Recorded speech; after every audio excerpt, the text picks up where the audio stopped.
प्राचीन काल की बात है। एक शेर सिंह नाम का राजा हुआ करता था। वो बहुत ही अच्छा इंसान था। वो हमेशा दूसरों की मदद किया करता था। उसे अपनी प्रजा से बहुत प्रेम था। वो सभी की सहायता किया करता था। उसके राज्य में कोई भी व्यक्ति असंतुष्ट नहीं था। किसी को भी किसी चीज की कोई कमी नहीं थी। उसके राज्य में भरपूर पैसा था और साथ ही खेत खलिहान भी भरे हुए थे। लोग बहुत ही अच्छे से जीवन व्यतीत कर रहे थे।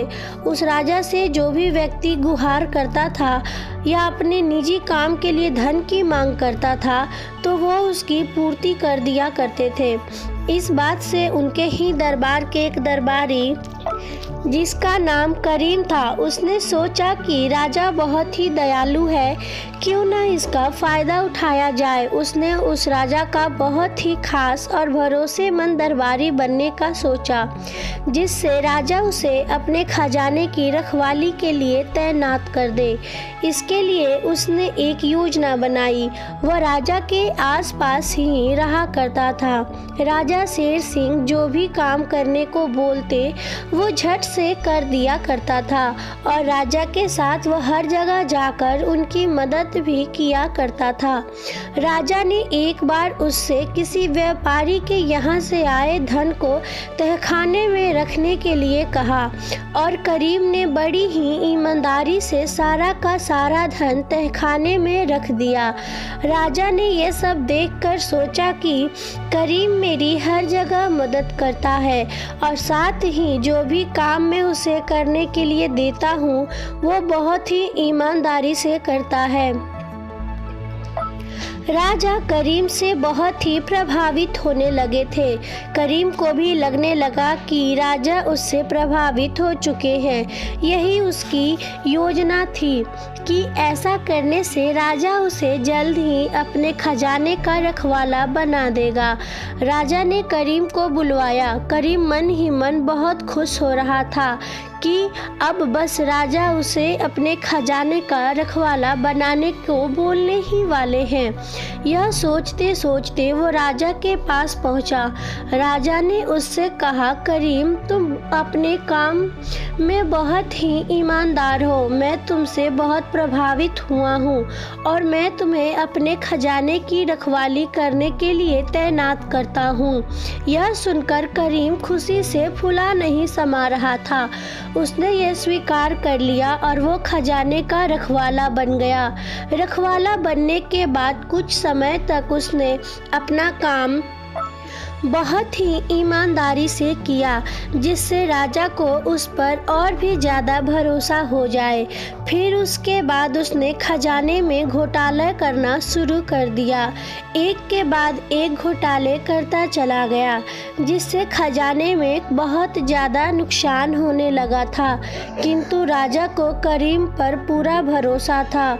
उसे लगा कि कोई और है जो उसके खजाने में घोटाला कर रहा है। उसने अपने सैनिकों को इस घोटाले के बारे में पता लगाने को कहा। सभी लोग उस घोटाले करने वाले आदमी को खोजने लगे। फिर खोजते खोजते कुछ दिन बाद यह पता चला कि यह घोटाला कोई और नहीं बल्कि करीम ही कर रहा था। राजा ने करीम को दरबार में बुलाया और उससे कहा, तुम बहुत ही बेईमान निकले और तुमने मेरा भरोसा तोड़ा है। तुम्हें दंड अवश्य दिया जाएगा। ऐसा कहकर राजा ने उसे महल से निकाल दिया। महल से निकले जाने के बाद करीम ने सोचा कि अब मुझे कोई काम नहीं मिलेगा और यह सब राजा की वजह से हुआ है। मैं राजा को मार दूंगा। ऐसा सोचते हुए उसने राजा को मारने की योजना बनाई। वह चुपके से छुपते हुए महल के अंदर घुस गया और किसी तरह वह महल के रसोई घर में पहुंच गया। वहां पहुंचकर उसने राजा के खाने में जहर मिला दिया, जिससे राजा की मृत्यु हो जाए। किंतु राजा बहुत ही दयालु और अच्छा इंसान था। उसने यह खाना गरीबों में बांटे जाने का ऐलान कर दिया।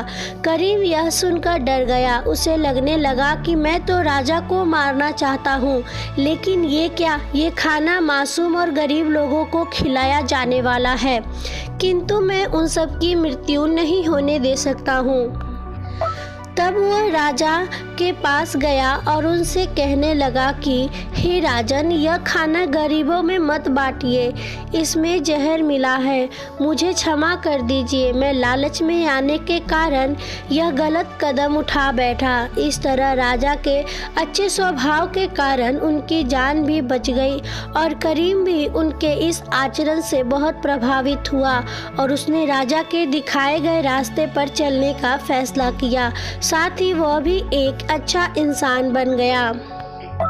इस कहानी से ये शिक्षा मिलती है कि जिस तरह शेर सिंह दूसरों के साथ अच्छा व्यवहार करके एक अच्छा इंसान बन गया और उसकी जान भी बच गई, उसी तरह हमें भी दूसरों के साथ हमेशा अच्छा व्यवहार करना चाहिए ताकि हमारे साथ भी हमेशा अच्छा हो। आज के समय में लोगों को अपने आप से फुर्सत नहीं मिलती, वे दूसरों के बारे में क्या सोचेंगे, किंतु हमें ये सोच बदलनी होगी, तभी हम एक अच्छे इंसान बन सकेंगे और हमारे साथ भी सब कुछ अच्छा होगा।